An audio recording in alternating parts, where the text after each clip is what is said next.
Okay. And you just don't do that because you just don't think it's lucrative or for whatever other reason? Because you can't make any money because you got kicked out of the partner program? Not even that, because I could reapply and probably get back in. Yeah. But number one, once you've been treated like that, why go back to that situation? I'm good on YouTube. I'm doing good on Kick. Why would I go to a situation where at a moment's notice, someone's going to say I did something I didn't do and then shut me down again? Right? Sure. But in addition, I do have a philosophical problem with Twitch. I do. Oh. Like, I've seen over the years. What do you think about how Twitch? This website? Yeah. Sure. When I started streaming on Twitch, Twitch was for gamers. Twitch was supposed to be a place where this is the place if you're a gamer to be. It's a gaming culture, stream game playthroughs and all of that. And then during the time that I was there, which was around 5 years, I saw this place go to this sharp decline of make money no matter what. Doesn't matter what kind of content it is. Doesn't matter if it's degenerate, slutty content. You know, the people who are doing sexualized acts on stream and they're on the main page of Twitch, a kid could see that. Yeah. And that's what's being pushed on the main page of Twitch.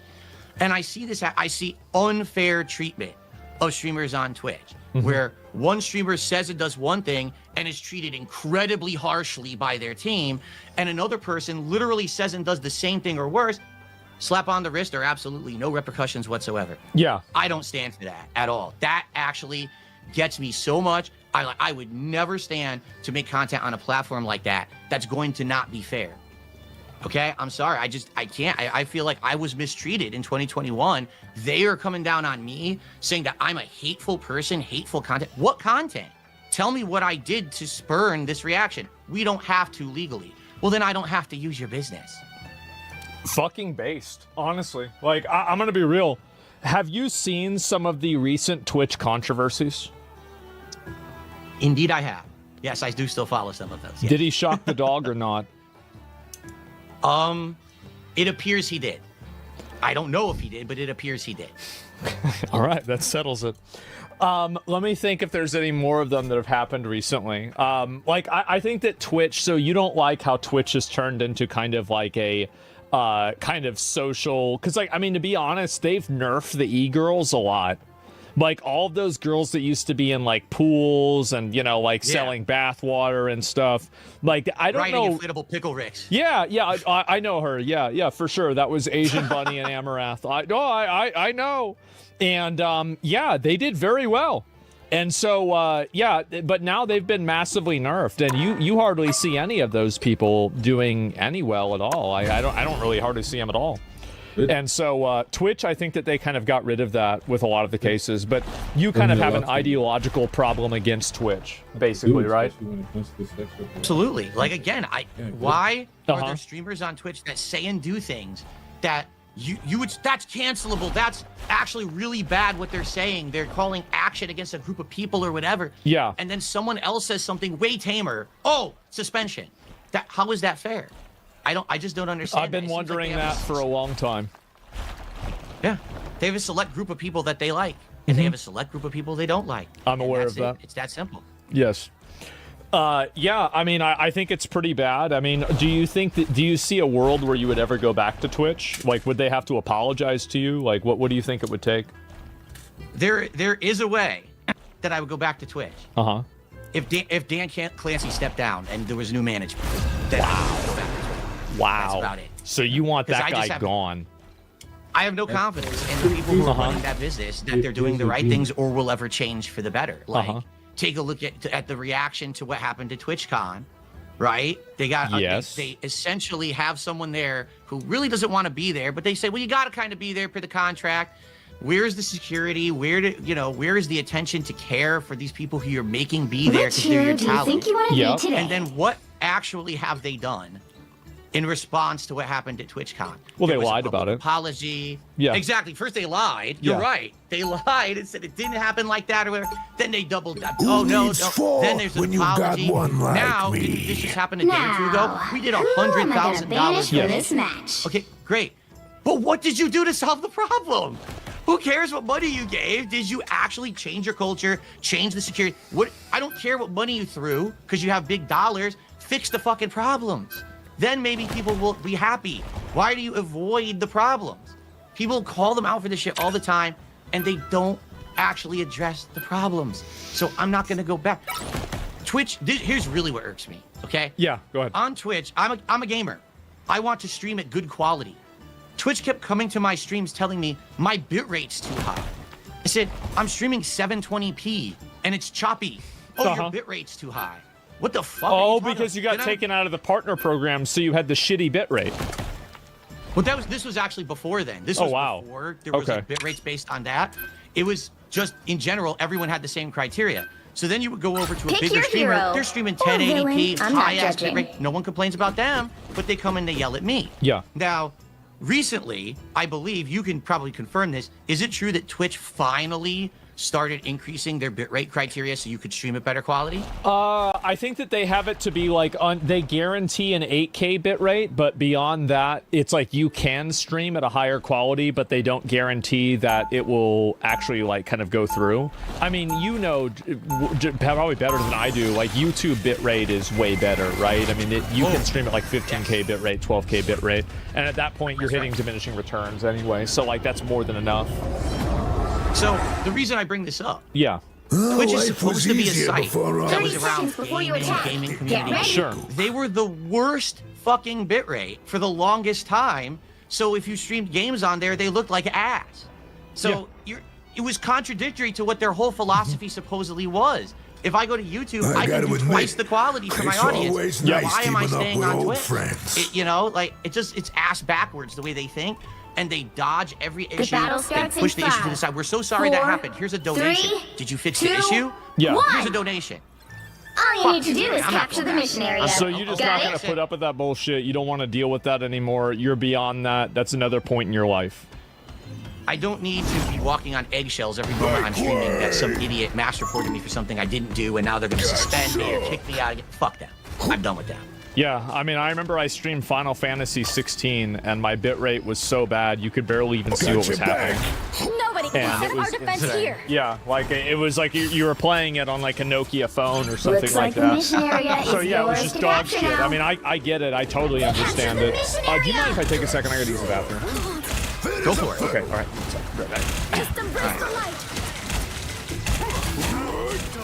Is he gone? All right, so now I'm going to tell you all what I really think about Adam behind his back. He is. I'm just kidding.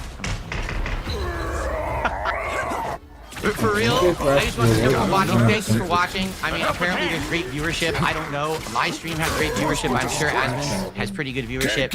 And the fact that you guys were actually talking to him about getting me on in the last week was really nice of everyone to actually try to give me a chance to talk. I hope you guys are enjoying the conversation.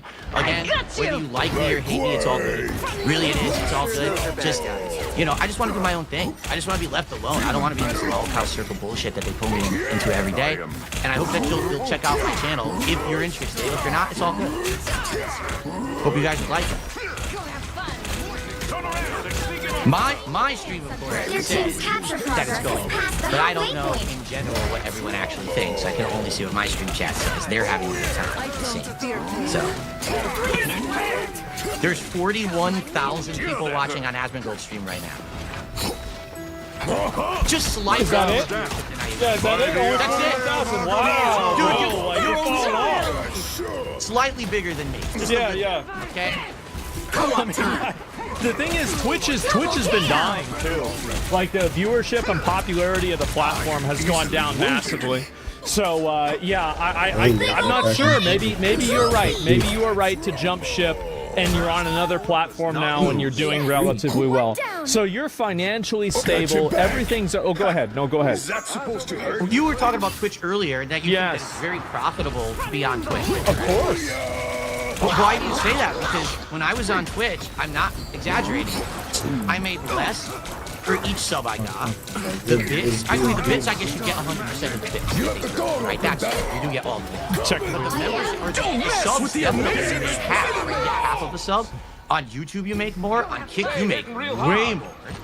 I don't know why you're saying that it's so much more lucrative to stream on Twitch, because I never experienced that. From my experience, maybe it's changed, but I didn't experience that. That's another reason why I don't see why I would go back. I don't see the big financial boom that I would. Well, I mean, for me, back in the day, like with the amount of money, like on my main channel, like we were. I mean, I can just say it, right?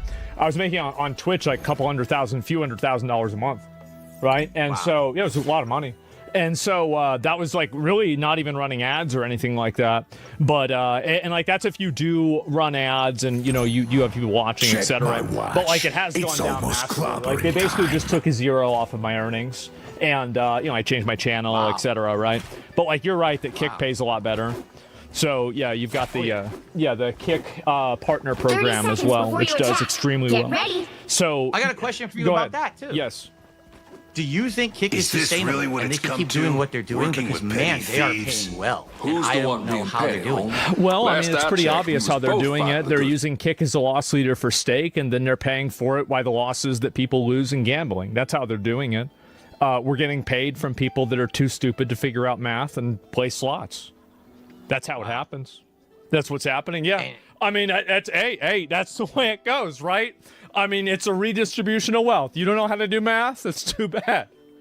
I'm just curious how long it's going to keep up. If it is a lost leader, what's the benefit there for them to keep it going? Do they think it's going to blow up eventually and be the place that will be profitable? Or I think that there's probably like my expectation, and this is what they've said publicly, is that there are some people that maliciously use the Kick incentive program, and in doing so, they will probably kind of remove some people out of it that are like taking advantage of it or view botting in order to get a higher ratio of payment.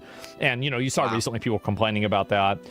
Is it sustainable? Well, here's the thing, right? Is that in the Bible they're talking about gambling, and we still have gambling. It's not going away. Yeah, it's not going away. We're not going. Fair enough point. Yeah, I mean, because for a long time I was very, very against gambling, and now I don't give a shit. I mean, I've lost the battle. I've lost the war. Like, I don't gamble. I'm not really a big gambling guy, but a lot of other people love to do it, and if they want to do it, and then I get paid for it, that sounds pretty good to me. And you're getting paid for it too. I am. I'm in the KCIP program. I'm getting the ridiculous amount of revenue from each sub over there. Yes. And now there's Kicks. So, I'm making bank on it too, to be honest. Because people say to me, why am I on Kick? I only get like 1/3 of the amount of viewership on Kick that I do on YouTube. I'm like, you probably still make a lot of money on there, right? Yeah, it's paying decent. It's less of a hassle, even though there's a lot of trolls and stuff that I get on there. It doesn't bother me. Let them talk over there, and hey, if I'm making the money, who cares, right? Yeah. No, that's my opinion on Kick. I mean, like I've thought about streaming on YouTube as well. Like I might talk to them about like trying to like kind of make it better, especially with like the DMCA things that happen and the auto takedowns. And if they were able to do that and lock that down, I'd probably stream on YouTube also. So it just really kind of depends. But yeah, I mean, do you have any other questions for me? Because I've asked you a lot. Yeah, honestly, Go ahead. I don't have much like targeted to you. Like, I know you're a gamer. You're a gamer like me, dude. I am. And so we have a lot. I think we do have a lot in common, just probably not specific to certain genres of game. But like, to pick your brain, like this year with gaming, how do you think gaming was this year in general? Do you think it was a great year for games? Like I know, I guess you had reacted to the Game Awards nominees. Did. In general, what did you think? Do you think these are good games this year that got in it, or do you think that we're on a downward trend? What do you think there? I think that gaming right now is better than it ever has been because there are less barriers to entry for people to publish and release video games without having to go through a publisher, a console, or any sort of a like gatekeeping system. So all you really need to do is just be able to make a video game and release it on Steam. So you've had games like Megabonk, for example. Did you play Megabonk? I did not play Megabonk. People have asked me to do it. I might. Yeah, it's a good game, right? And so, like, there's a lot of games like that. There's games like Ball Pit, which, I mean, wasn't really an indie game. It was published, but, it was made by an individual guy. And there are a lot of instances where I actually think that, like, did you play Expedition 33? Oh, yes, I did. Absolutely. What do you think is Game of the Year? Okay, I don't want to spoil because I do my own Game of the Year awards at the end of the year, so I'm not going to spoil my audience. But everyone knows that probably top 3 games for me this year were, either Expedition 33, Hollow Knight Silk Song, or this is a big one that no one knows, Blueprints. Oh, yeah. Yeah, that was the puzzle game. That was an indie game. Yes. Okay, so yeah, you all right, so you've played a lot of those games. I think gaming now is amazing. And I never run out of video games to play. Like, anybody who's unhappy with video games nowadays, I think is a retard. Phil, are you retarded? Are you happy with games? A year ago, I became a PC gamer, so now I have a gaming PC and I can play anything I want, and I'm loving gaming right now. Yes. This is the best. This is, like I said, best year I've had, bar none, in over a decade. I used to be stuck on console because I couldn't afford a good gaming PC. Oh, wow. Now I have one, and it's like the whole new world. The doors have opened. So you've come out of the cave of being like a console caveman. Yeah, no, it makes it. There's a lot of people that are like that. Honestly, it's very common. It's awesome, and I agree with you. Yeah. I had more fun this year playing every game that was not from a AAA studio than anything I played from a AAA studio. Every game I played that was AAA was like disappointment, mid, boring, samey shit, not putting effort in. And then the other thing that gets me too is I mean, maybe you don't agree. I think they lie about it. Like Ubisoft just came out there like, oh yeah, Assassin's Creed Shadows did really well for us. In what fucking universe? Who was talking about that game? It's manipulative language. So, like, whenever they said Assassin's Creed Shadows did very well, they were including Assassin's Creed Shadows in the blanket statement that Assassin's Creed was doing well categorically as a franchise. And the frame of reference that they were using, like the analytical point they were using, were the amount of people that were logged in and playing the game based off of the amount of hours that they were playing. So it wasn't actually anything about the sales of the game. It wasn't anything about the amount of actual players of the game necessarily. It was like a third level, second order fucking, metric that they were using. And in my opinion, I think it's very obvious, right? If Assassin's Creed was actually doing very well and Ubisoft was doing very well, their stock wouldn't have gone down 90% in 5 years, right? It would have gone back up. Yeah, and it hasn't been going back up because it's a shitty company. I mean, did you play Assassin's Creed Shadows? For about 10 hours, I could not stomach it any further, and I deleted it. I had enough. I was so bored.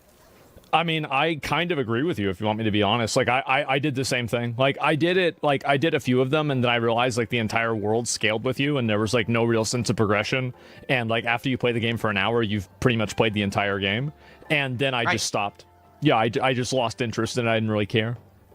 I also like games that you're supposed to be an assassin, and what you do is you go inside the enemy base and kill like 72 people. Yeah. Because that's what assassins do, right? They just wipe out entire armies in one swoop. Very realistic to feudal Japan and how they were doing it back then. Yeah. Right, of course. Yeah. Because with this game, I don't know. Hey, what do you think about the statement that Phil Spencer made a little bit ago? He said, gaming is now in a slump. Like, we're in a decline, a slump, a crash, and that's why, like, our games at our studios aren't doing well. Do you think gaming is in a slump right now? I think his brand of gaming is. I think that Xbox, like, I mean, if you look at like all of the Xbox franchises, like Doom: The Dark Ages didn't really do extremely well. Like, I don't think it got nominated for anything in the Game Awards even. Like, it was just pretty much released and forgotten instantly because it was bad. You also have Halo, which, like, I mean, I don't know how they still have 343. Like, they rebranded to Halo Studios, but I think a lot of the same people are there. Like, basically, Xbox is, like, in my opinion, I think Xbox has the most consumer-friendly business model. Like, I mean, this is prior to, like, them increasing the Game Pass price by a lot. But besides that, I actually think they have a very consumer-friendly business model. But the problem is that they are also one of these publishers that release these really complex games and these really over-designed games, like these, quote, AAA games, and they're just dog shit. And so I think Xbox having a problem with that is really, I mean, Phil Spencer is right if you're talking about AAA video games. Like, I think he is right. But the problem is, like, a lot of the AAA games they're so involved and they're so over-designed.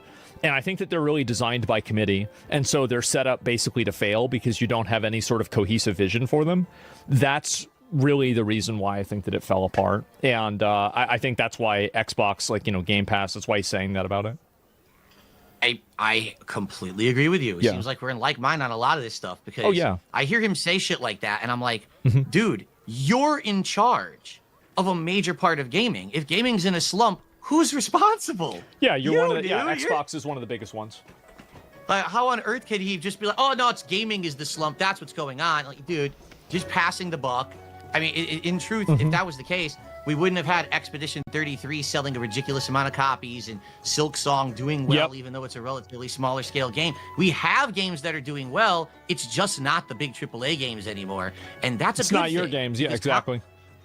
Competition, right, spurns creativity and spurns improvement. So now the big guys who used to always have the money print for them every year are like, oh shit, it's not printing anymore. Now we have to try again. Well, they're not able to. It's because the people that work at these studios are fucking incompetent.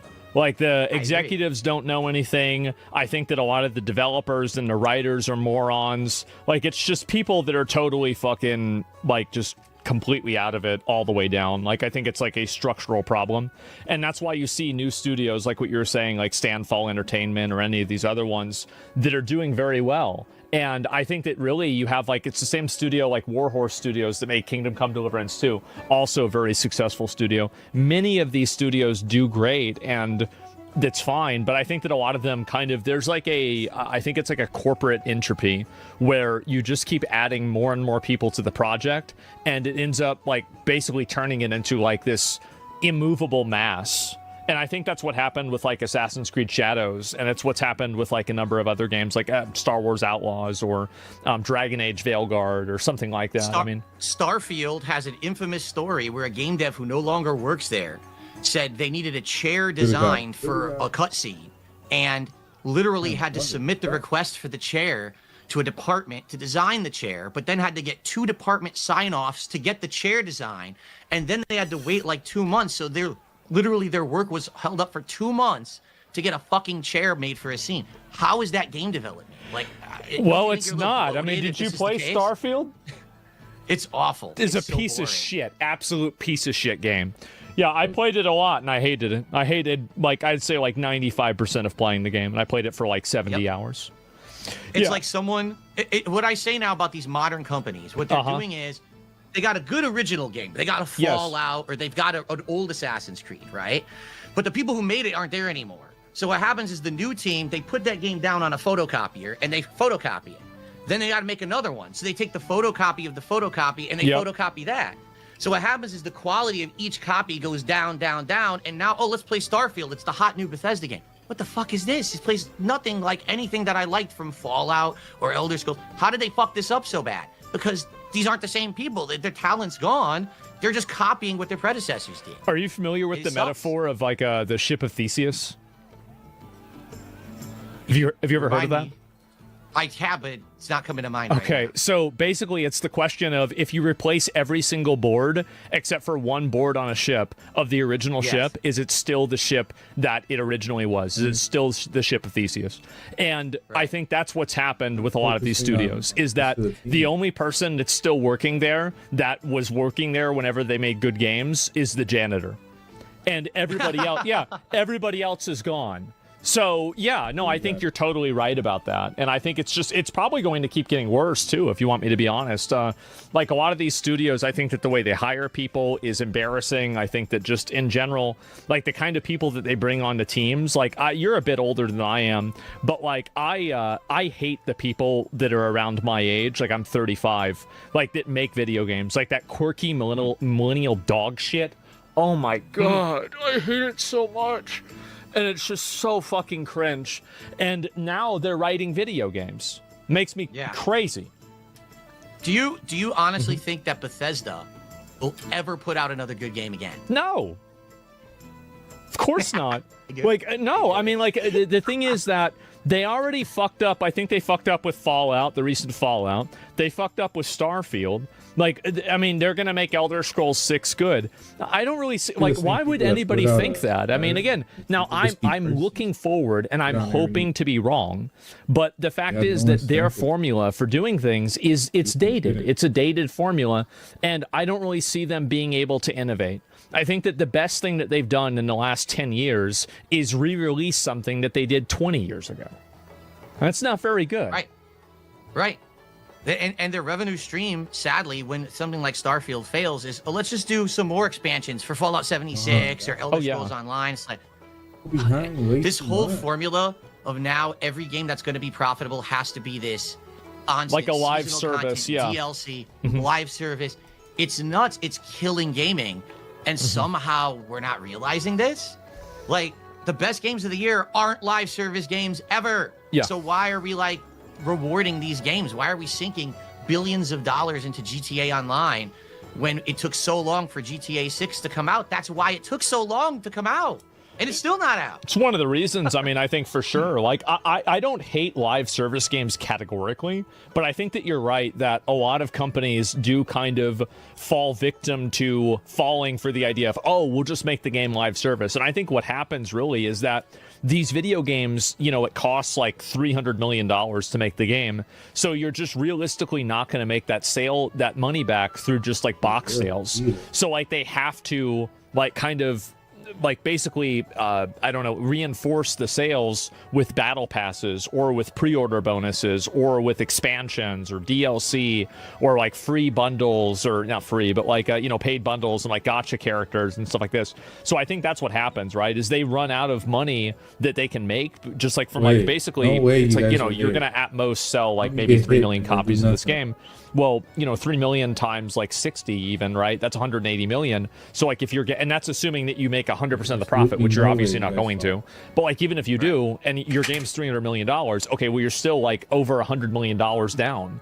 So yeah, I think that's what happens. Is that these companies they're too big to succeed. Exactly. They've grown too big for their own britches. They spend too much, and then, gee, I wonder why it took so long for that game to come out, and then it's inferior. Oh, now we didn't make the money. Well, you should have just made a good game that didn't take $300 million. And then maybe, you know, what really I love about this year, Claire Obscure being so good. Yeah. And it's former game devs from Ubisoft who said, fuck Ubisoft, this company sucks, and they left and made a better game than Ubisoft could ever put out. It just blows my mind, and I'm happy for that. I want more of that, for sure. I think more of them should leave. You're absolutely right. I totally agree with you. I hope that it continues. I really do. And I think that it will also. I think that people are just tired of playing the same old, you know, like boring, like, you know, played out slop. And I felt this way. I don't even know about some of these other games that recently have come out. Like I enjoyed like maybe like one or like two like really like decent games. Like I like Kingdom Come Deliverance 2, even though it was hard for me to get into it. But like other than that, a lot of these other games, I just really couldn't get into them because I thought they were garbage. Like even and like honestly, I would even say Monster Hunter Wilds I think had development problems. And it's like I hope Capcom doesn't have that happen. But like now, I mean, did you play Dragon's Dogma 2? I played Dragon's Dogma 2, but that was before I was on PC. It didn't run too well on console, and I had a lot of problems with it because of that, so I kind of dropped it after a bit. Yeah, it didn't really want to run on PC either. Oh, really? Yeah, not really. I mean, like, unless you had, like, a super, like, I mean, I have a really expensive computer, so, like, obviously I was able to run it, but, like, people had tons of performance issues. And so, like, now Capcom's, like, they've had, like, Dragon's Dogma 2 not do well, and also Monster Hunter Wilds not doing well. That doesn't look very good, right? Doesn't look very good at all. Wow. So, I think that even big studios like that are having it happen, which is like Capcom, I would say, is like one of those gold standard companies, right? And I think that, like, what really happened is that, like, I always go back to this one point where Elon Musk fired 80% of people on Twitter, and the website didn't change.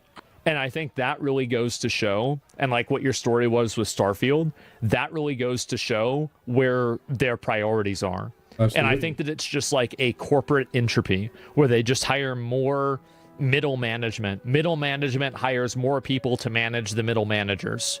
And then there's just so many of them that before you know it, that's the end. It's great. Yeah. So, yeah. And I completely agree. Wow. We are of like mind on gaming, man. Like, seriously, like everything you're saying, I've said on my streams too. Yeah, I mean, it's pretty cool. Well, if you it's play cool to games, have this conversation. No, I appreciate it. Do you want to know the truth, man? Yeah. Can I drop a little bomb here? Sure. I don't get to have these fucking conversations because everyone hates me for no reason. All right? Everyone literally fucking hates my guts.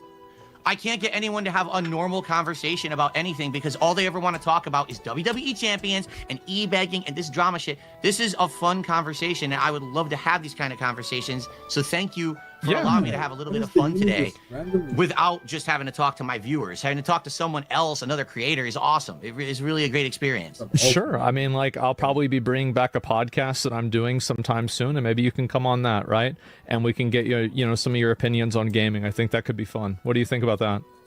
1,000,000% I'm there, great. dude. This has been a great time. You've been awesome to me, and I really appreciate you giving me a fair shake. It's been an awesome experience. I try to give everybody a fair shake, and I try to, like, hear their side of the story, etc.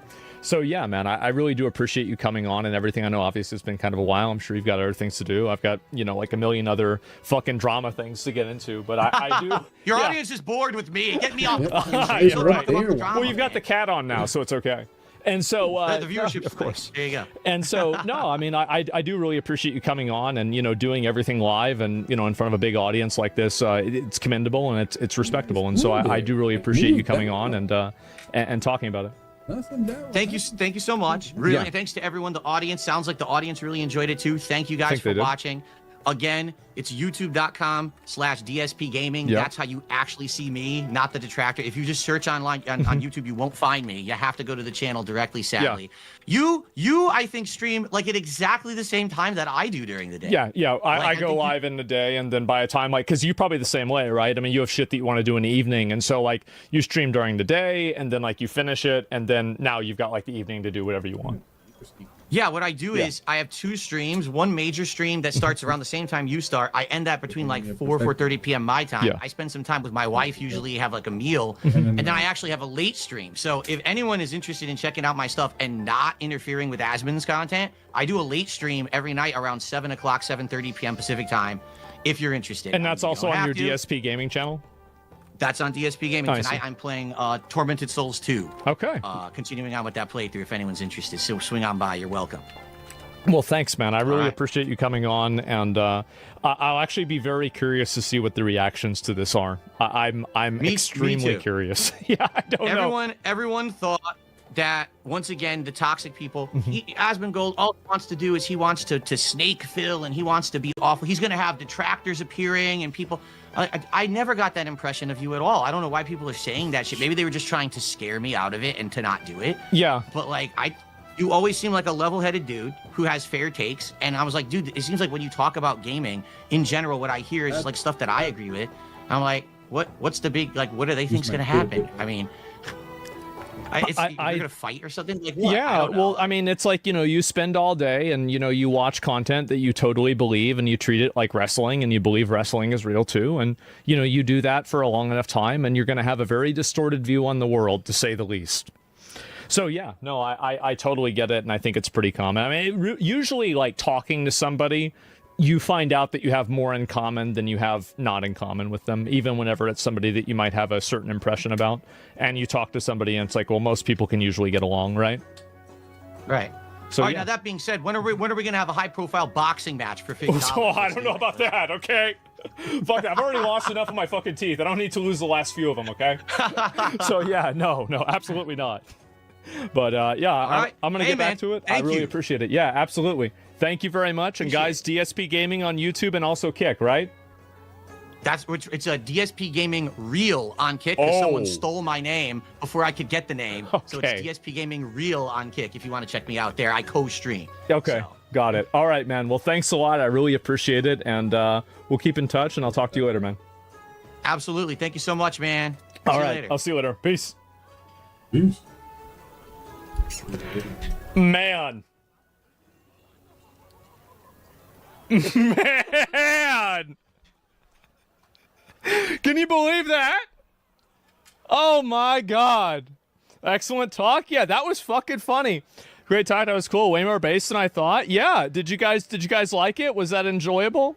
I don't usually do. I don't really bring people on very often, right? I don't do that. But I thought, like this is, a special occasion. It's a very special occasion. So I had to do it. And I hope you guys had fun. You should talk to people more. That's really funny. That's what a funny guy. We've got a Joker in chat. That's great, huh? How about that? It wouldn't be mad if you did more interviews. Pretty much what Joe Rogan does. About whatever he wants, invite whoever he wants into his channel. People enjoy it. Definitely.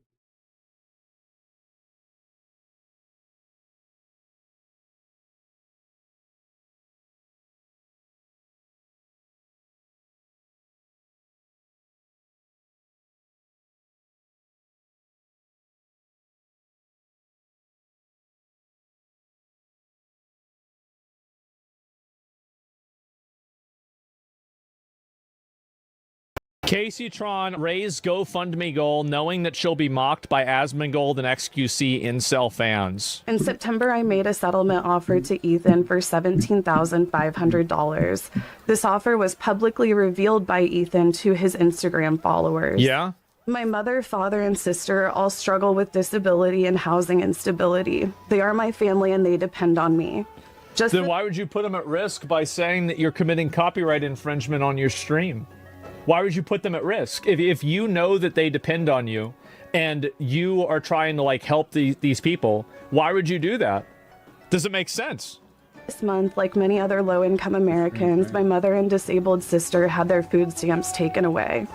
Under the current political climate, the future of funding for other assistance is uncertain. I cannot afford to fail them. I simply want this nightmare to be over so that I can go back to providing my family with my full support. Ethan? Don't ever believe any of this bullshit. She is the nastiest fucking person ever.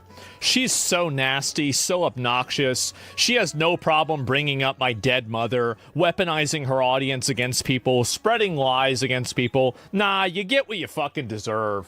You do. That's what you get. Klein is suing me for $150,000, which is the maximum $150,000? damages for malicious copyright infringement. Wow. I believe it is highly unlikely that a court would find me liable for copyright infringement at all, and certainly not malicious copyright infringement. Well, that's what a lawyer wrote My for offer her. was tied to the maximum damages for normal copyright infringement, which has a maximum damage. Well, how is it not malicious whenever you said you were doing it to deprive him of revenue? Like, I mean, this is the problem, is that people like this are so allergic to accountability that they literally cannot even engage with anything in any sort of authentic way. You're not even listening to what he said. You're not even trying. Isn't it crazy? Damage of $30,000. Considering it is unlikely there are any damages at all that I could have caused, even if I am found liable for copyright infringement, my offer of $17,500 felt very generous. For me, that is a lot of money, and it would have come directly from my own pocket. Well, yeah, if obviously it would have. If we are unable to reach a Where else would it settlement come soon, from? this could stretch all the way to December of next year and cost me hundreds of thousands of dollars in lawyers' fees. Through the end of the trial. To be clear, I don't make anywhere near this kind of money. Like most Americans, I live paycheck. Then why did you do it? Like, you could have just come out and apologized and said, you know what, I was wrong, I'm sorry, I shouldn't have done this. But instead of that, you said that he was working with, like, I don't know if she said that she was working with Israel, but you implied this as well. At least I think you did.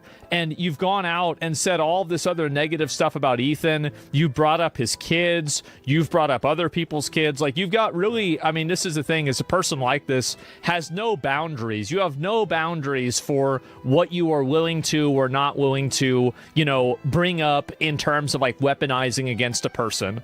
So now, like, I mean, you had every opportunity to walk it back, to step back, and you didn't do any of those. And maybe now you might pretend to do one because your back's against the wall. But I don't know if Ethan's going to let this happen or not. I mean, in my opinion, I bet he's probably going to go through with the trial and get the full $150,000. And also, it's not going to be $150,000. If the judge awards him with anything, that's going to mean that he won the case. And if he wins the case, you have to pay for not only all of your legal fees, but you have to pay for his as well. You're going to be fucked for the rest of your life if you lose this. And it's all because of your ego. It's because of your ego. It's because you could never admit you were wrong. You could never engage with anybody in good faith. And now your entire family is suffering because of your ego, your fucking hubris, your, inability to accept anything that you're doing is wrong. And you've ruined your life. And everybody's watching. To paycheck. Since this lawsuit was announced, it has resulted in a barrage of hate and harassment that has been incredibly mentally taxing. What a piece of shit. What a piece of shit. Do you really think that, like, you regularly completely lie about people all of the time? Do you really think that they never get harassed by you? You regularly harass and lie about people constantly. But now that it's happening to you, you're the victim. Oh, you're being harassed because of the lawsuit. That's what some people are. You're doing this all the time. Such an egotistical woe is me attitude. Consequences. We love consequences. Every day across all of my social media, I am relentlessly reminded that my life could be ruined. It already is. You've already ruined your life. You just don't know it yet. Yeah, what do you mean it already happened?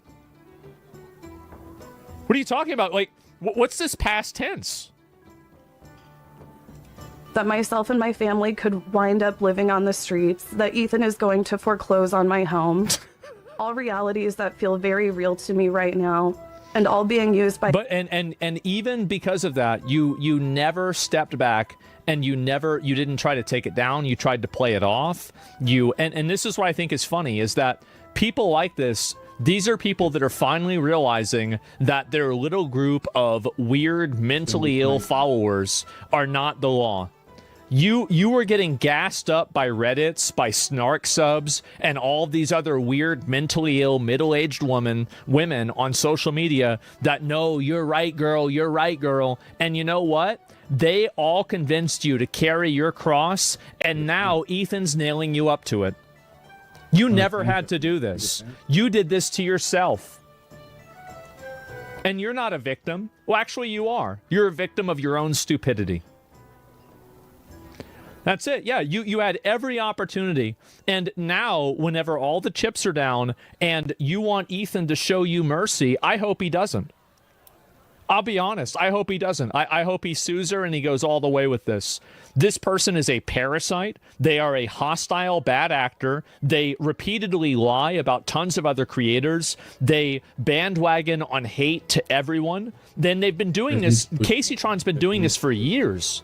You've been doing this for years and years and years, and now finally it's happening to you, and it's not happening to you like, oh, well, you know, this is like some like negative thing that happened, like, oh, somebody made a mean video about me. No, now you're being sued, and you could be out on the fucking streets. How does it feel? Because if any of the accusations that you leverage against other people were found to be true, and people all believed what you were saying about them, those other people probably be out on the streets too. You're not mad that this is happening. You're mad it's happening to you. Ethan said he wouldn't show her mercy after she caused his employees and friends to quit the job on stream for mental health reasons. Exactly.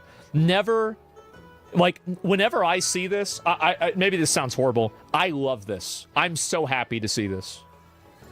Because this is, in my opinion, a bad actor, awful person that is having their life totally fucking ruined for being a piece of shit. Being a piece of shit for no reason. You never had to act like this. What? Yep, the consequences of your act. Yeah, the self-righteousness, the sanctimonious behavior, the nasty lying, the reputation destruction, and now you're going to lose your house over it. Too bad. Deserved. Listening to you mercilessly roast this girl to upbeat tavern music is surreal. Yeah. The hateful onlookers to push me into killing myself. The thought of dealing... You're killing yourself by smoking as much as you do and being fat. You're killing yourself right now. There's only one? With the constant doxing, threats to my life, and harassment for another year just the way is it extremely is. Dark. This treatment... It's not going to be for another year. It's going to be for multiple years. Because after you lose the case, then obviously there's going to be content about you losing the case. And then after the content about you losing the case, then there's going to be your reaction to that content. Then there's going to be content about the reaction to the content about you losing the case. This is never going to end. Like, this is the rest of your life. This is it. Welcome to the rest of your life. Yeah, this is the way it goes. How old is she? Who cares? And wears on a person, and it has left me feeling extremely drained, isolated, and depressed. Good. That's what you did to other people. Now it's happening to you. You deserve it. I've changed my GoFundMe goal to better reflect the cost of this sort of litigation. Again, these funds are exclusively for my lawyer fees. This is not money that will go towards any sort of settlement or to any of my personal expenses. I don't know, like, I don't want to be like criticized for like coming on camera and like crying and shit, because it's not. How'd you do it? Then don't come on camera and cry. Yeah. Simple. Then just don't do it. What, somebody made you get on camera and do this? No, you're just addicted to attention and you want sympathy. And so you went on camera and you thought that doing this is going to get more people to donate to you. That's it. Yeah, too late. Exactly. It's the way it goes. They never learn. They never learn, do they? Yeah, they never learn. Oh, man. I love it. This is a choice. It is. It makes me laugh. This girl is so fake. It's so fake. Her girl was 100K and she has almost 50K on it. What's it up to now? I don't know. I mean, how much money is Ethan going to get? I guess we're going to find out, right, guys? Not something that I want to do. Like, I've been put in this position where this. Who put you in the position? Who was it? Because here's what's funny. Until you can admit that you were the person that put yourself in this position, you're going to, after this is over, you're going to do it again. You're going to end up in another position like this in the future. Because you're an obnoxious, sanctimonious, rude person. And the world isn't kind to people like that. Nobody likes you. That's the truth. Nobody likes a person like that. So this is the first time that it's happened to you on a big level. This is just the first time. That's all. Is what I have to do to survive. And like, I'm doing this knowing that it's going to result in like the whole fucking hate brigade, you know, like Asmongold, XQC, all of them are gonna go.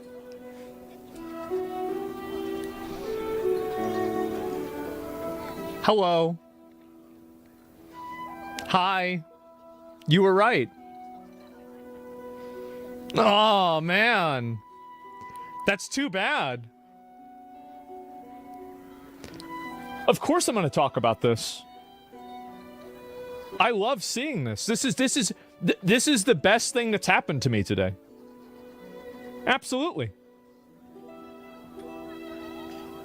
Live and make a video and make fun of me and laugh about how, you know, I'm going to lose everything and yeah.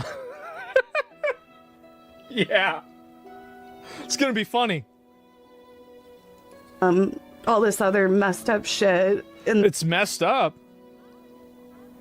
Oh, that's right. It's messed up. Oh, wow. It's so bad that, like, again, you go around, like, if you go, look, how about this?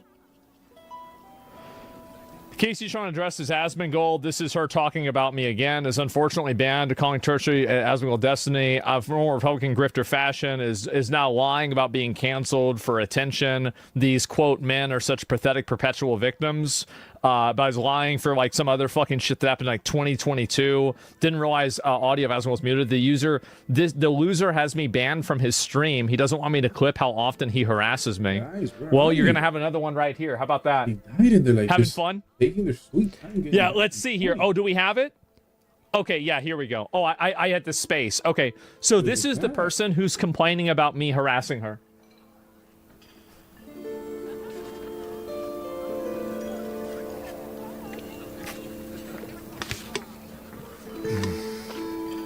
These are the amount of times that she's tweeted about me and talked about me.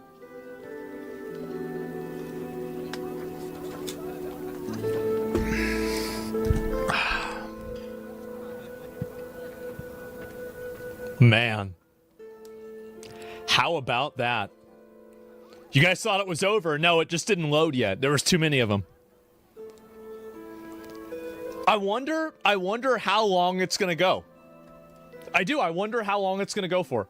Let's find out. It's 2023. There's no way it can go that much longer, right? This is like the credits for... oh, there we go. Okay, it's over now. Yeah, this is like the credits for Concord. It's unbelievable. So you've been getting mad about me for 6 years. And you've been a victim. Well, now you actually are. Too bad, huh? Oh, wow. A victim of your own stupidity.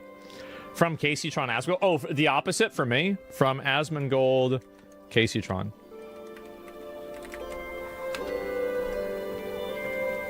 The last time I called her fat and that she smelled bad, and this is something reasonable. This is also something reasonable. Oh, no, this is her being annoying. You're literally making shit up, so this is it. Yep, this is the whole thing, 2019. It's embarrassing, yep, that's it. That's all. And so, yeah, half a page. Yeah, a little bit disproportionate, huh? What do you think? How dare you harass her? Well, these people are just perpetual victims.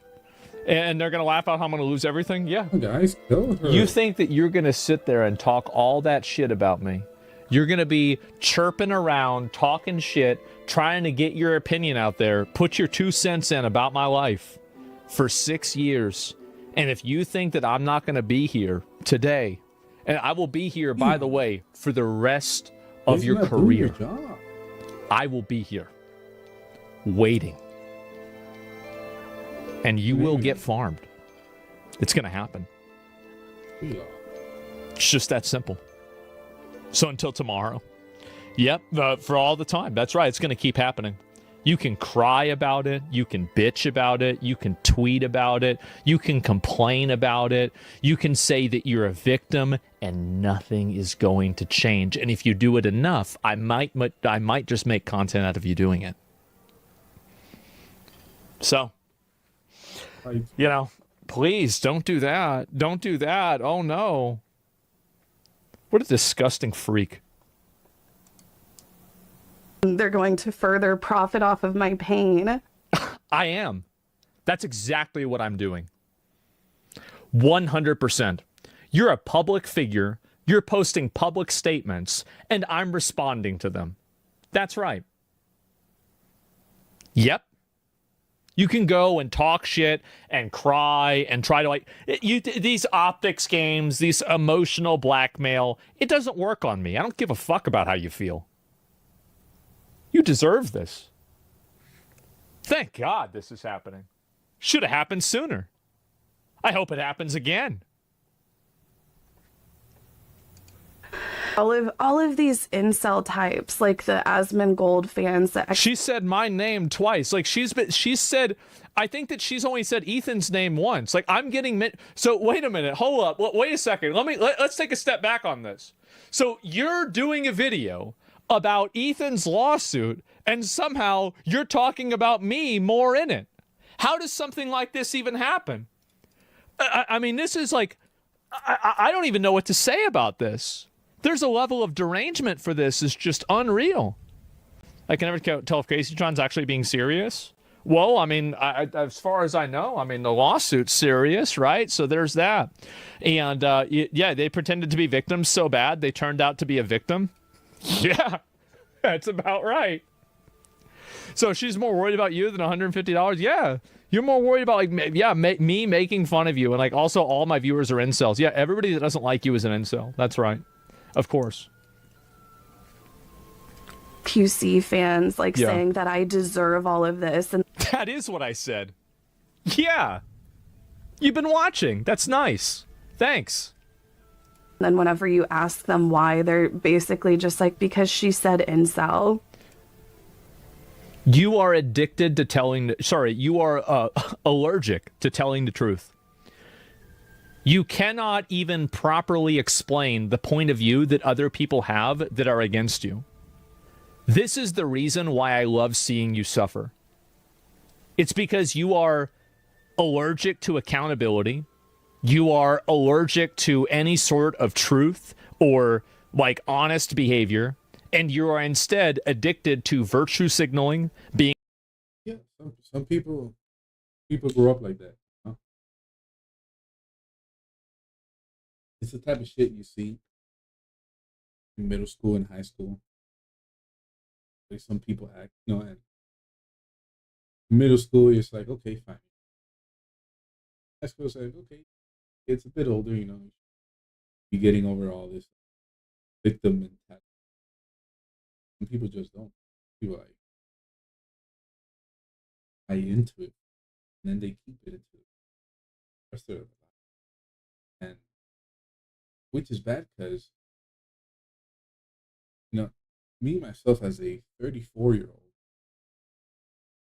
and your husband could probably agree to this.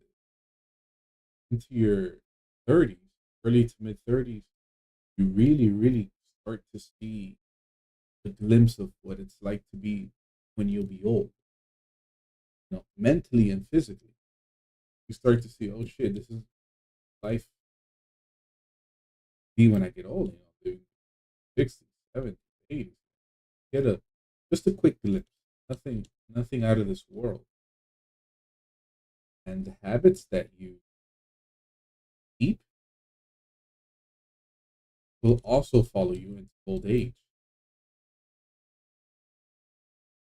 And if you're not ready to grow up, like forget it.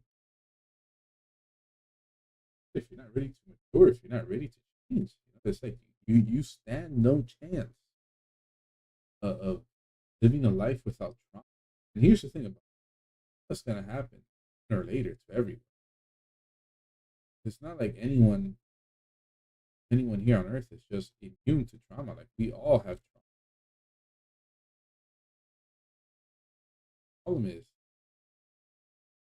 you're going to give into trauma. Some people just completely give in. This lady sounds like she's doing the exact same thing, just giving into it. Sad.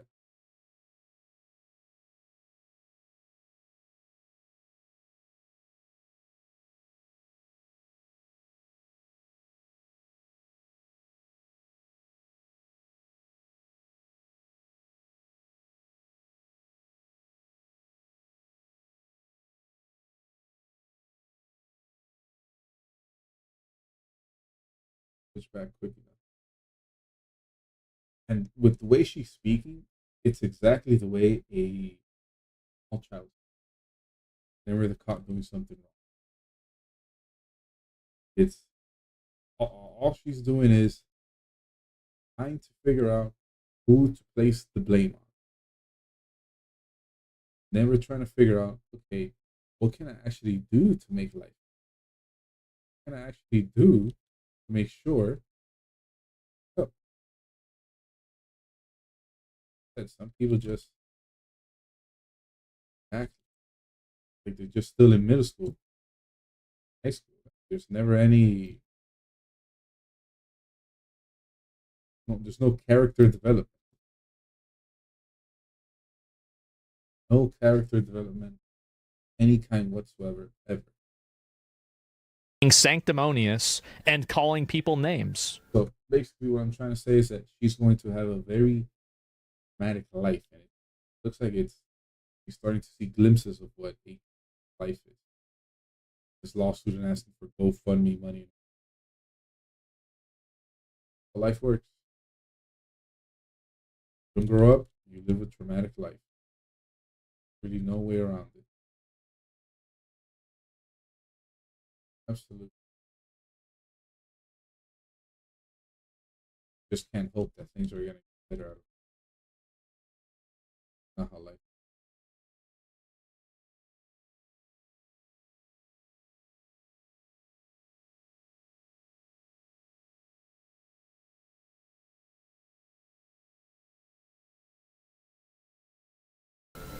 And this is why I think it's funny. Get him. It's because you cannot even accurately explain the reasons why other people don't like you.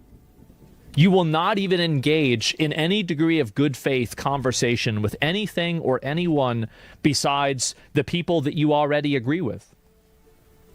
And now your life is being destroyed because of that. And everybody on the internet is watching it happen, laughing, and saying, thank you, please do it again. This is what you deserve. So you're right. I do think you deserve it. Absolutely. You've been doing this for years. This is how you respond to a child? Yeah. She acts like, yeah, they do. She acts like a spoiled child. That's what happens. They create a narrative on the internet so they can't explain why. Yeah, you are allergic to accountability. You will never take any sort of accountability for anything wrong that you've done. You will never go and admit that you were wrong about anything. You're never going to go and, explain. Like, you refuse to even explain what the lawsuit is in an honest and a direct way. You refuse to even engage in any of the substance of what other people are discussing. And you constantly go back to pretending to be a victim. Oh my. Man. Pokemon Crash, who loves you, dude? Well, I will tell you this. The reason why Casey Tron is hostile to me is because my ex-girlfriend basically took her out of the spotlight. That's what happened. So back in the day, Casey Tron used to be a streamer. And, she was doing pretty well for herself. And then my ex-girlfriend came on. And it sure seems like a lot of people liked her a lot more. And Casey Tron didn't like that. That you got put in the dirt. Over 10 years ago, you got put in the dirt. And you've never gotten up. Somehow, all you got was a shovel and you decided to keep digging. So that's it. And I dated her, and she was mad about it. Who's your ex? Pink Sparkles. Yep. See her face? Yeah, absolutely. This lawsuit's going to feed you for months? Oh, yeah, absolutely. Like, we're gonna watch the, legal mindset videos about it. We're going to watch, the Atozi videos about it. We're going to watch, the tweets about it, the, frequent crash outs. You guys have no idea how unpleasant this is going to be for her. And how enjoyable it's going to be for me. We got 3 healers. Do you wish it was live streamed? No, it's boring. Yeah, someone destroyed her life over dumb internet. Any WoW bitching today? Actually, no. As far as I know, there's nothing dumb about WoW. Yeah, go back and keep doing Righteous Fire. Fucking gambling your fucking mirror divination cards and losing them all, McConnell. Go ahead. Keep doing it. Thank you. Yeah. Was she the one that said you killed your mom? Yeah. Shouldn't have said it. Shouldn't have said it. And I don't, I know it's obviously a horrible, personal thing to say, a bad thing to say. But, it doesn't personally hurt my feelings. It really doesn't. But I see somebody do that, and I know what they're trying to do to me. And trying to do it is bad enough to me, just by itself. You shouldn't have tried to do it. You get what you deserve. It's like the manosphere, a lot of the men in this space really hate me because ever since I've had a platform, I've spoken out against their misogynistic. No, you didn't. You played into it. You played a character and you tried to do it for a long time, with your boobs out and everything, until, I don't know, maybe you got too old for that or something, or it didn't get you views anymore. And then you changed your perspective and the way that you behaved. Casey Tron used to be funny and pretty personable and likable, and then she turned into this person. I don't really know how it happened. I think probably, if you want my guess, I think that she probably really didn't like the fact that she declined in popularity, and it made her hate her audience and the community. Maybe it's weed. I don't know if it's weed or not. I'm a girl and I hate her, so not just men. Oh, most people hate her. She hates herself. It's obvious. Hateful behavior, It's going to get worse. It's going to get a lot worse. And I'm going to be there the whole way. The same as you've been there for the last 6 years talking shit about me. Now it's time. I never forgive and I never forget. Man. There is almost nothing in my whole life that makes me happier than this. And you can say that that's pathetic, that's sad, that's wrong. But none of that is going to make it stop. None of that's going to make it stop. I'm not sorry. I love it. I love it, bro. I love it. It's karma. That's right. That's wrong, bro. That's right. It is. So, yeah, there you go, guys. And big ol' slice apple pie. Yep. And so we feel you, yeah, and it's just gonna keep getting worse for you. And anyway, let's go back over here. Generally thought that only 17K was sufficient. Well, she's stupid. I mean, so what do you expect, right? She's reading off a script. I mean, that's probably the only smart thing that she did in this video. And she admits that what she did. Then interesting. I mean, yeah, it's very interesting, isn't it? And I don't know if it is or not. 150K is obscene when the entire lawsuit was centered around the loss of views. Casey Tron is not taking 150K of YouTube revenue. Yeah, of course not. Actual Israeli scum.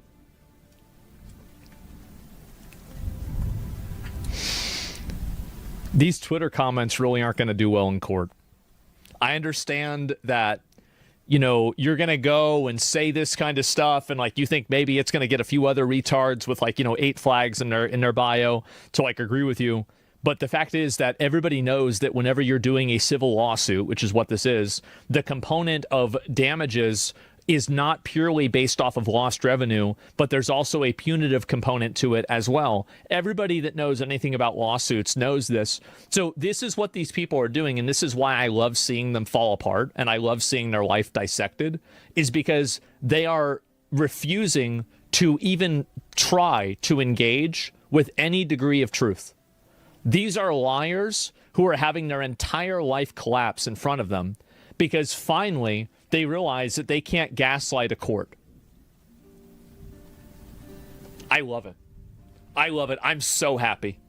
I'm so happy. I hope it gets worse. Yep, relishing from others' tears. I am an eldritch being that lives and survives on the suffering of other people. I am a demon. I am evil. I am the worst person ever. And also, you completely deserve this.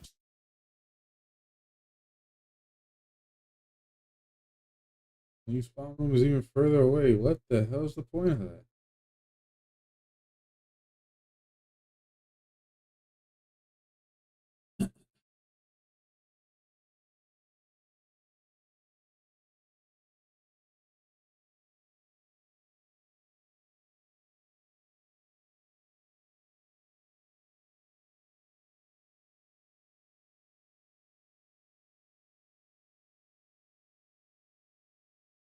Yeah.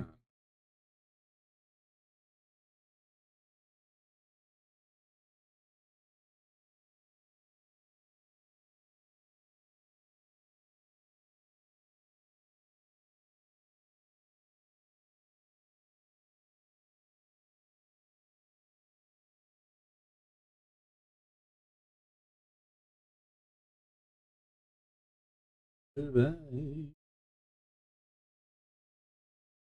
I was always severely underweight, probably like malnourished, right, to a degree. And so to actually hit 155 is crazy to me, and I just can't wait to keep going. I think we may have to make another mountain cleaning series, guys. Like, look at that right there. It's so sad. But I gotta be completely honest with you guys. I've been going through withdrawals. Red 40 withdrawals are hitting me hard. Taco Bell withdrawals. I can't sleep properly. Like last night, I had another horrible night's sleep because I keep dreaming of Taco Bell. I even made my own burrito in the dream. Tortilla, beef, potato, chipotle sauce, 3 cheese. I even did the fold and everything. And I can't help it. But this is what I do because I've eaten fast food for so long. Like, it's just like my natural state. But I'm enjoying it. I'm switching it up. I'm eating the same things like every day per week. And then like the next week I'll do like an entirely different new list. And it keeps it interesting, you know? By the way, thank you to everybody who donated through the past week. And 2 of my favorite tweakers right here, right here, right here. Now let's do a brief update on me opening up my own store. In early December, I will be giving you guys the first sneak peek of the store layout, the equipment cost, the renting cost, everything will be laid out where you can even go check it yourself. See that I'm not spitting bullshit out there because I am gonna be looking for investors, right? So I'm gonna have my total plan all laid out for anybody can see it. And yeah, so you guys will be able to check that out. I've been in talks with a couple store owners and I have some cool ideas, so I can't wait for you guys to see that. That'll be coming early December. And also how much money we have saved for the store, because like I said, I'm no longer taking a penny from YouTube. So everything will be reinvested into my store. The goal is by next December. I get depressed thinking about this shit. A lot of the times I'm like, man, why do you love gas stations so much? Why do I yearn for the gas pumps? Couldn't I have something easy? I see these other YouTubers, they just sell shirts, they sell shorts. They're like, oh, this is my dream business. And I'm like, man, I wish my dream business you only needed 10K to get off the ground. Why does mine have to be 100K? Why do I yearn for the pumps, man? But I don't know, man. Everybody said, hey, bro, why are you so obsessed with working these dead-end loser jobs? And I'm like, you know what? Someone's got to work at the gas station, baby. I'm the gas station guy. I love it. It's in my blood. When I work at a gas station, I wake up in the morning like, let's go to work. I'm excited. It's fun. And you know what? I'm just going to say it out loud. I don't care if I'm ever a millionaire. I don't care if I ever make a ton of money. If I made $3 grand a month and I worked in a gas station, I was happy at 7-Eleven and I'd be happy again. I made enough money. It was fine. Some people are okay with working these jobs. And you know what? We're not just okay. We love it. We love working dead-end type jobs. I love working my dead-end retail job. I'll tell you right now, it's way better than doing Walmart Spark and Uber Eats. It beats that. We just returned to the spot where Armando and I cleaned the mountain. And it's absolutely gorgeous out here, guys. We did such a great job. Look at it. Remember, there was piles and piles of trash everywhere? It's so much nicer now. It's actually holding up surprisingly well. You can see the trash slowly building up again, but that's people for you. I get pretty bummed out, man, because I see like my older videos and sometimes I watch them and it's like, man, my 20s were such an absolute dog shit time. Like most of my 20s were just wasted on like getting blackout drunk and binge drinking and being an alcoholic, and COVID didn't help. But you know, it was all my choice. I'm not saying it wasn't, it was COVID's fault. But I look back at that time and that's the time when you're supposed to be building, you're supposed to figure your life out to a lot of the degrees. And I feel like I missed out on my 20s a lot, you know? But now I actually feel more mature, like not smarter, because if anything, I've just gotten dumber from the alcohol abuse. But I'm more in control now than I was in my 20s, right? I'm less impulsive, I guess is what I'm trying to say. But sometimes it takes a huge event in your life to get you to stop. I told a story a few months ago on this channel. And by the way, everything I say is fake and scripted, so take it all with a grain of salt, right? This is a movie plot that I had. That I was driving under the influence and I got into a car wreck. I didn't hit anybody, thank God. I hit a rock. And I just woke up to this mom like yelling at me, but then she left and everybody was okay. I didn't hit anybody or anything in this fictional story.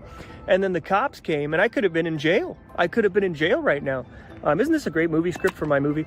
And I could have been in jail and I got that second chance. And you know what? I never did it again thanks to that police officer who totally turned my life around. After that day, I was a different man. I was reborn. Never, ever did anything that stupid again, and I never will. It was a huge life lesson for me, and I really learned a lot from that. I feel like I fucking grew up 5 years that day. So going into 4 weeks, I gotta say, I feel pretty damn good. But there's one thing I gotta get off my back, one thing that claws at me every single day.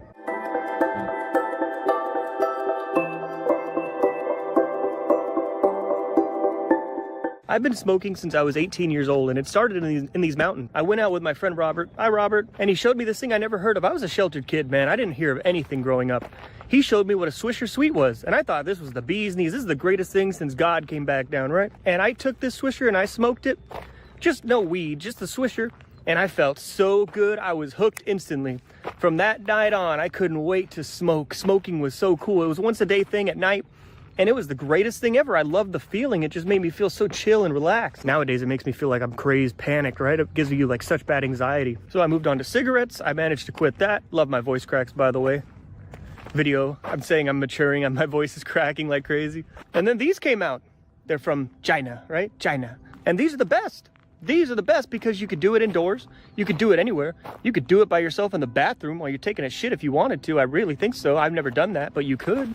You could just do this anywhere. You could do it in movie theaters. You don't have to leave. So you can be smoking all the time. It's the most convenient thing ever for a smoker. These are the best. And we don't know what's in this shit. There's no FDA regulation. These things just come overboard. They could have fentanyl in these things for all I know, shit. But I'm quitting vaping. It's time. It's come. It's run its course. I think a large part of why I'm so anxious all the time comes from vaping. I've known this for a while. I never wanted to face it. I never wanted to, that's my vice. That's my thing, right? I'm 31. I'm not getting any younger. I don't want to die of lung cancer. I don't want to die of any sort of smoking related disease.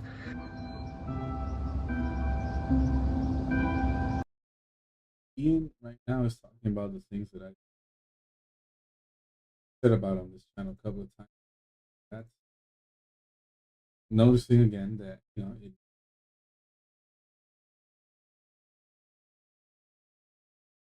that in your 30s, you get a glimpse of life at in your 60s, 80s, and beyond. The way you think, you know.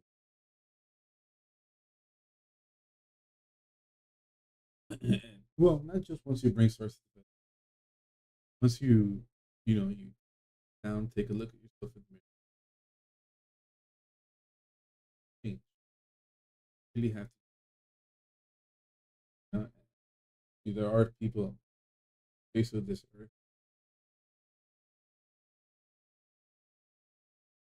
but for the ones that do get to realize, oh hey,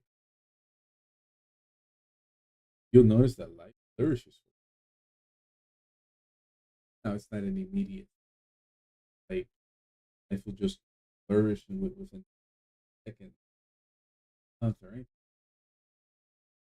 Because we all of us, no matter in a different part of our different stage, depending on the stage that you're in, usually the stage of life that you're in, you put yourself there. I'm not talking about age, but situation or situations that we get there due to consequences of good and bad consequences. And talking about, vape, no, anything, because if I have any respiratory disease, shows that yes, he is thinking, he is trying to move ahead. Great thing. It might seem as something respiratory disease of any kind is nothing big. I myself, smoking, drinking, or drugs, obviously, video I do struggle with or for like this weight to wake up to any immediate future. I might year 2020.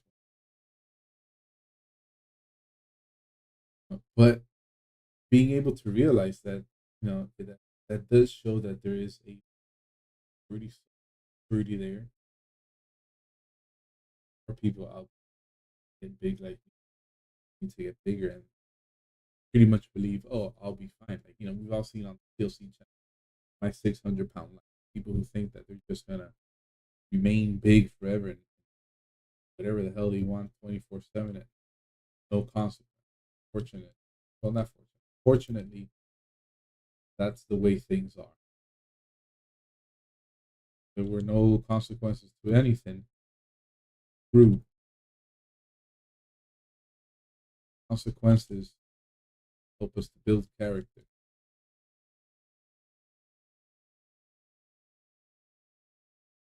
We need character. We as humans, we need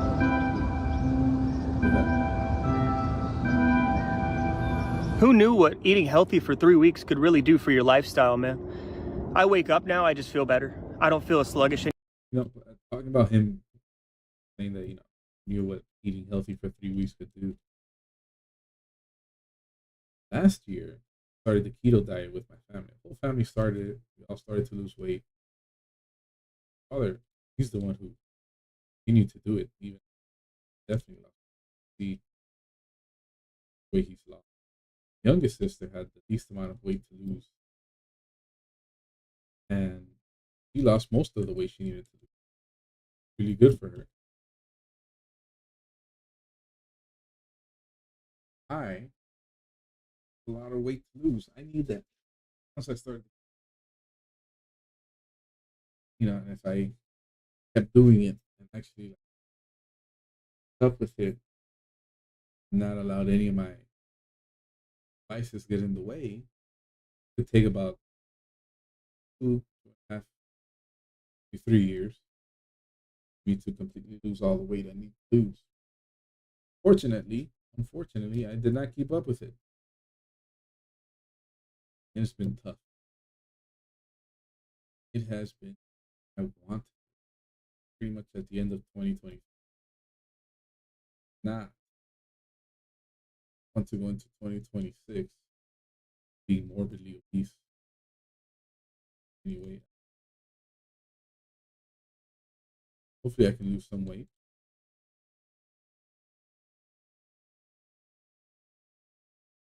with 10 pounds. Nothing that 10 pounds is not the end of the year. I've done it before, but it's something that you have to work at. You have to notice it. Something that you could just work at, nowhere. No one loses weight out of nowhere. It starts with recognizing it's not just with losing weight. In here, it was vapes, smoke anymore, respiratory diseases. It's like that with life. If you're someone who's in debt, want to get out of debt, you have to realize, oh, what can I do to get out of debt? It's going to be stop spending money on shit you don't need.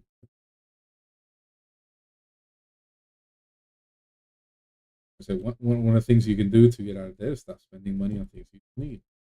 The other thing is, start budgeting. If you haven't budgeted, well, budget. Money doesn't just save itself. Bills don't lower themselves just out of nowhere. And with your health, with every other part of life, things don't just change, especially when it comes to all. Anymore. I'm not as tired. I'm not as lazy. I'm not like, oh man, I feel like shit. Every time after eating Taco Bell, I would always be like, oh, I could never get a soda with it because I would just feel crap, bloated, just wanted to lay down. Now I ate my breakfast, egg burrito. I'm ready to go. I'm pumped up. I'm not hungry. My food stays in my stomach longer. It's good for you. It's just like, it's just crazy what you could do, what it does doing that. And so, like, almost 4 weeks in, I just feel like a different person. You guys remember when I was eating those 7-Eleven Buffalo Rollers, man? It was all the time. No wonder I felt like shit and hated my life all the time. It's just depressing. How can you be happy when you're sitting there shoving in nacho cheese into your mouth? And by the way, it's expensive as shit for no reason. Like, one meal for a lot of people now here in California is 20 bucks. 20 bucks, shit, I bought $60 worth of groceries for the whole fucking week. You could buy 60 eggs for, what is it, like $4? It's just crazy. I don't know, but it's madness. But see, guys, it's a plot. It's a plot. Fast food is a plot. I'm all tweaked out now in the desert, man. Look, I've been thinking about it, right? And this is actually true. You know, McDonald's sauces don't go with other foods. Do you know why that is? All right, I'll tell you. They have food scientists. They're not chefs. They're food chemists. They're taking apart the food. They're putting in chemicals there, so it's addicting. Of course it is. It's actually a drug. Fast food is a drug. And I'm 31 and I just barely figured this shit out. Sorry, Mom, you're gonna hate me for this, but my mom ate McDonald's when she was pregnant with me. She said like every day she was eating McDonald's. That's why I love it. That's why I love McDonald's and I love Coke. Sorry, Mom, I had to air you out a little bit. Love you. She always gets so mad at me when I talk about her in videos. She says, everybody must think I'm the worst mom ever. And I'm like, no, it's just like, it's just true things. Like, you might have taken Tylenol and eaten McDonald's with me, but that doesn't make you a bad person. I actually love you for giving me my Coke addiction. Soda's my favorite thing in the world. So yeah, thank you guys for watching. Thank you guys for tuning in. I appreciate every one of you who watches, man. I hope we can just continue to get better together because I'm feeling damn good. And 2026 is gonna bring some crazy changes to my life. I'm gonna live by myself. And for the first time, well, with my girlfriend in Arkansas, in a new place. People say, why Arkansas? Well, because the cost of living is cheap. And it has very, very favorable towards opening a business, right? Getting a liquor license in Little Rock is $3,000 out the door, final price. California, it's $100-something thousand. I'll never be able to open up a store here. And trust me, guys, I don't want to leave. I love my home, man. I love the Coachella Valley. It sounds crazy, but I love Desert Hot Springs. Big ups to all my Coachella Valley people in here. But there's just no opportunity if you want to open up a business unless you're actually like a millionaire, bro. If you're fucking Elon, you could open up a business. But if you're just a regular person, there's no way. And people said, well, what about leaving your grandma? You're going to regret it. I don't think I'm going to regret it. Because she told me to leave. She told me, mijo, you must go on your adventure and go to a new place and see new things. And she believes in me opening up the store. And she believes I'm going to be able to buy a house. And I have to go because I got to show her these things. Because here, like I said, man, it's depressing. A house, the average median home in Palm Springs is $700,000. That's insane. I wouldn't wish that upon anybody. And then you get a 50-year mortgage? That was crazy, right? You guys heard about that? Come on, man. Anybody tells me anything about a 50-year mortgage, I'm banning you. For people my age, life just seems to be going kind of downhill. But but we got to try our best to make it, man. We got to try our best to make it. And if it doesn't work out, well, then I'll come home. I'll come home and try something new, but I got to try something. And in my heart, when I really think about it and I get depressed and I read negative comments and people say, you can't do it, bro, you're going to be a failure. I think back to what people told me about YouTube, about you're going to be a failure, give it up, hang it up, man, you're just a loser. Nobody's ever going to care about your videos. Nobody's ever going to care about what you have to say. And I made it to 250,000 subscribers because I kept pushing. I didn't give up for 13 years. So some people may say, hey, Ian, you know what? The thing about Ian, right? Watching it for some months now. His channel, from what I remember, what really blew up his channel was he got fired from 7-Eleven the first time. He had said something like, oh, I'm 31 and I got fired, or I'm in my 30s and I just got fired from 7-Eleven. Or something like that. And I remember that video came out. Really? In my 30s? Hear that? And I just, you know, interested to hear the perspective of another 30-year-old. Contemporary.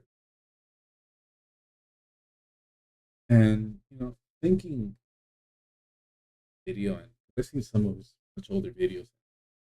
Some of his much older videos. There's nothing there to like watch and then be like, oh wow, this is good content. His older content just sucked. His newer content just resonates with people, especially the one with the 30-year-old getting fired from 7-Eleven and feeling like, you know, not moving anywhere in life. That's something normal. That well, not normal, but something that happens. That's something that's not unique to people. Tons and tons of people out there that old as me, maybe younger, I'm older, feel like they're not moving anywhere in life. It happens. Fortunately, it happens. Now, so the point I'm trying to make is that the content that he makes where people can relate to, content that has brought him viewers. Like he worked at 7-Eleven in his 30s and got fired. That gets people interested. Oh shit, you're 30 and you're still working at 7-Eleven. Doesn't sound like you got anything going for you. That type of content gets people going.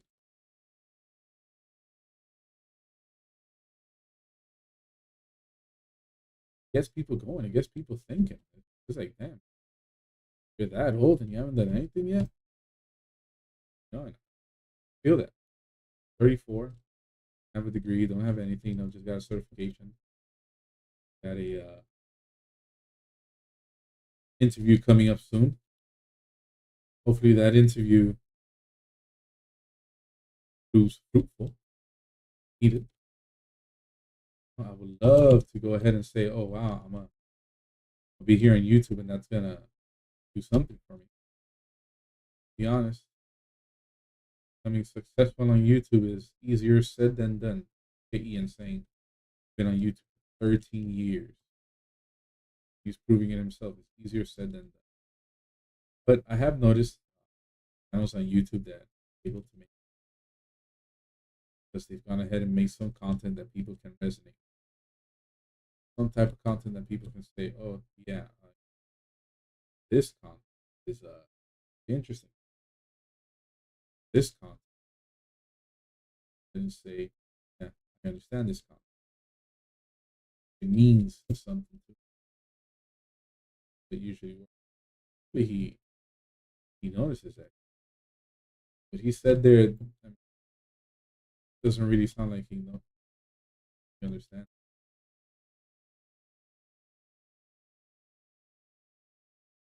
Fine, you know.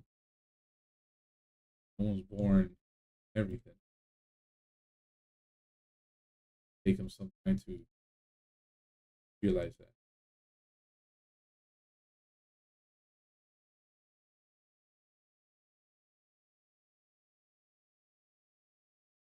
You haven't grown a lot. You've just been doing the same thing for 13 years, but you know what? You never give up, man. You never give up because you will get to what you want. You just got to keep fighting for it.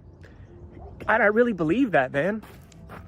I believe that a lot because what's the other solution, man? We just die? We just give up and we just roll over and just accept it and we're just defeated? Nah, man. Oh, that's crazy. That was crazy. I felt that. I felt that in my blood. My grandma's not going to be by herself either. And a couple live very nearby. I'm talking like 5 minutes. So yeah, my mom will still be there with her. And, but think about how freaking awesome that would be. I get to fly grandma out. I can come back, take her to Arkansas and show her the store that Armando and I own. And that's insane. Because she always tells me this. She goes, Mijo, I'm not going to die until I see you do a big thing in your life. And I'm like, this is it, man. We don't get another chance. We don't get another shot. This is our one opportunity. Armando and I have to capitalize on this and really get it going and get it moving. And that's why I'm so excited to show you guys the plan and like the money that we already have for the store. It's all slowly happening, but it's just going to take time. But imagine that video, man. Me coming back home, flying with my 93-year-old grandmother to Arkansas. And she told me she'd do it. She said, yes, I would go see your store if we could fly over there. Absolutely. I'll just wheelchair. We could just sit down together and we'll be going to Arkansas, right? And yeah, to have my grandma in my own store is just, it's I don't know. It's a dream worth pushing for. So that's why I'm trying to do all these things, man. And that's why I'm trying to make drastic changes because we're never going to get another shot. So thank you guys. I'm sorry. I might have rambled way too long, bro. The whole sun's going down. Man, I appreciate you guys watching all the videos, man. Peace and butt grease. Big ups to all my tweakers out there, baby. And if you're still watching this, if you made it this far, if somehow you dragged your ass through my word salad, I want you to go ahead and leave me a comment that has something to do with California. You gotta get a little creative sometimes. Peace. Love you guys, man. Diff, healing diff, we all did over 20K healing. Oof. Gambit.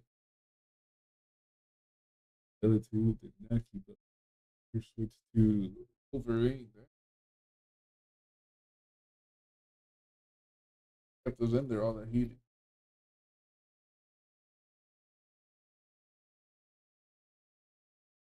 All right, anyways, that's enough for tonight.